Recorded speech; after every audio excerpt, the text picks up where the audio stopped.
मज़हर अब्बास की ज़िंदगी में इन हालात में कई मर्तबा समझौते करने पड़े होंगे ज़िंदगी में। कितनी बार आपको अपने आप को यानी अपने अंदर के मज़हर अब्बास को मारना पड़ा? देखिए अनीक, मैंने जितने काम किया, मैंने कहाँ काम किया, मैंने स्टार में काम किया, मुझे कभी कोई दबाव का सामना नहीं करना पड़ा, ठीक।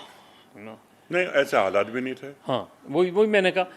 फिर एएफपी एक इंटरनेशनल प्रोफेशनल ऑर्गेनाइजेशन थी, वहाँ तो प्रेशर लेने का सवाल ही नहीं। उस तरह के आते रहते थे, टेलीफोन कॉल आती रहती थी ये, लेकिन एज सच ये कि जहाँ आपको कॉम्प्रोमाइज़ जिसे हम कहते हैं उसमें मैंने इलेक्ट्रॉनिक मीडिया में आया, मैंने ARY ज्वाइन किया 6 साल तक मैंने प्रोग्राम्स भी किए उसमें। उससे पहले मैंने हम टीवी पर प्रोग्राम्स किए। हम टीवी में 2-3 प्रोग्राम्स ऐसे थे जो उन्होंने रोक लिए किसी वजह से, बहुत 2-3 प्रोग्राम जिसे कहते हैं ना कि उस तरीके से मुझे कभी भी कॉम्प्रोमाइज़ करने का मौका ही नहीं मिला, और मैं करता भी नहीं हूँ, ये भी पता है। जैसे मैंने एक वक्त आया था कि जब एक बेरोज़गारी का पीरियड आया था 2-2.5 साल का, तो उस वक्त पाकिस्तान टेलीविज़न थे, अपना मोहम्मद मालिक MD थे उसके अपने मालिक जी।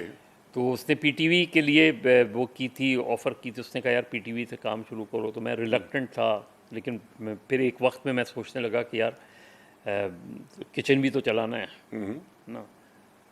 और मैंने जब आके अपनी वाइफ से डिस्कस किया तो उसने कहा कि तुम नहीं कर पाओगे, तुम्हारा मिजाज नहीं है वो। तो वही बात है कि जिसको भी शेख व शाह ने हुक्म खुदा दिया करार, हमने नहीं किया वो काम, हाँ बखुदा हाँ नहीं किया, बखुदा नहीं किया, जॉनी लिया। जो अच्छा, मज़हर, लेकिन ये बातें आपने पुरानी दोहराई, ये बातें, लेकिन आज जिस ज़िंदगी में या जिस माहौल में हम सांस ले रहे हैं। देखिए, मैं ये तो कर सकता हूँ कि मुझसे कहा जाए कि आप कॉलम ना लिखें तो मैं नहीं लिखूँगा। ठीक है, लेकिन मैं अगर आपसे कहा जाए कि कॉलम में ये लिखें, ये नहीं लिखूँगा, ये मज़हर अब्बास से नहीं हो ये नहीं सकता। हो सकता, अच्छा, ये नहीं हो सकता। अच्छा, सिंपल सवाल आपकी खिदमत में, आप इस वक्त दुनियाए सहाफ़त में पाकिस्तान की कितने मज़हर अब्बास देखते हैं? नहीं, मैं अपने आप से तो किसी को भी नहीं कंपेयर करूँगा। मुझसे बहुत अच्छे अच्छे लोग हैं, अभी भी हैं, जो समझौता नहीं करते। जो समझौता नहीं करते, अच्छे हैं, उसमें हैं लोग। देखिए, जो समझौता नहीं करते उन पर भी एक जिम्मेदारी होती है। समझौता ना करने का मतलब गालम गलोच नहीं होता। जी हाँ। ये नहीं कि जो मुझ पे पाबंदी लगा रहा है, यहीं तो प्रोफेशनलिज्म का टेस्ट होता है जी हाँ। कि उसके बावजूद मैं अपने प्रोफेशनलिज्म को कॉम्प्रोमाइज़ नहीं करूँ, अपनी बात सलीके से पेश कर दूं, पेश कर दूँ मैं उसमें। बस।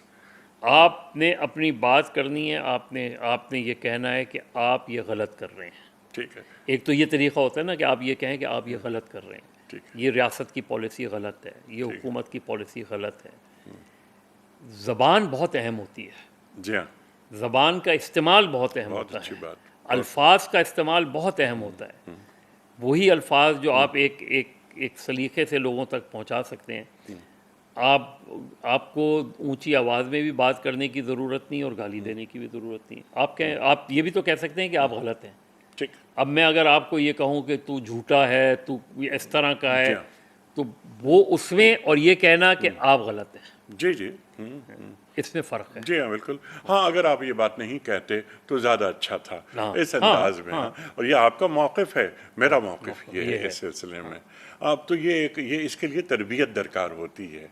तो ऐसा महसूस होता है कि बेतरबियत लोग मीडिया वो पर। भी हो गया। फिर ये कि अब ज़ाहिर है एक डिजिटल मीडिया का दौर है। अब डिजिटल मीडिया में आप देखें ना, आप फ्लो ऑफ इंफॉर्मेशन तो बहुत है, जी। बेइंतहा है। अच्छा, डिजिटल मीडिया या सोशल मीडिया भी इस वजह से ऊपर आ रहा है क्योंकि आपने मेन स्ट्रीम मीडिया पर पाबंदियां लगाई हुई हैं। ये हमारे जो हुक्मरान हैं ये समझते ही नहीं कि जितना आप एक धमाका हुआ है, आप अगर मुझसे ये कहेंगे कि इसको आग आग दिखाओ, ये धमाका नहीं है, ये किसी ऑयल टैंकर में आग लग गई है।